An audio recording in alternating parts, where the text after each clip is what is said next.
In this video, we're going to be learning the Kendama trick known as hand roll. It looks like this. Now, in order to do this trick, you want to make sure you know how to do spacewalk. So if you don't know that trick, make sure you check out our video on how to do that. So to start this trick off, you're going to hold the tama of the ken. And what we're going to be doing is we're going to be swinging the ken clockwise over our hand. And to make this trick possible, you really want to make sure you have the proper string length. So you want to make sure that your string is about 2 fingers width. Once you have this tama on the spike and you pull down, you'll see the string is 2 fingers below the bass cup. That makes it easier for the wrap to happen because you want to make sure that the ken lands right here.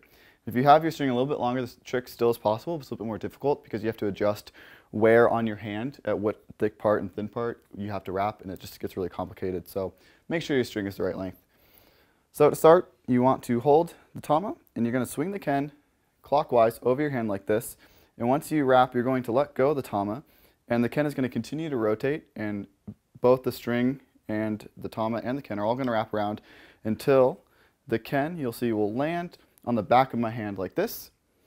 And then once it's right here, you really want to bend your knees because the tama is going to pull up, and the motion of the tama is going to pull the ken up for you since you're not holding on to anything. And when that happens, you're going to grab the ken like this. The tama is going to rotate one more time, and once it rotates down here is when you really drastically bend your knees like we learned in spacewalk, because then it turns it into a simple swing spike. So if you are having trouble with the end of the trick, little tip, what you can do is you can set the ken on the back of your hand, and this puts you at the end of the trick. So what you can do is you can bend your knees to pop the tama up, and you can do the end transition where you bend your knees and do the swing spike. So a common transition into hand roll, once you do get this down, is what you can do is a spacewalk, and then start the hand roll. And you can see that these two tricks transition really well together. So once you do have the hand roll mastered, it's kind of fun to transition from a spacewalk. But that is how you do the Kendama trick known as hand roll.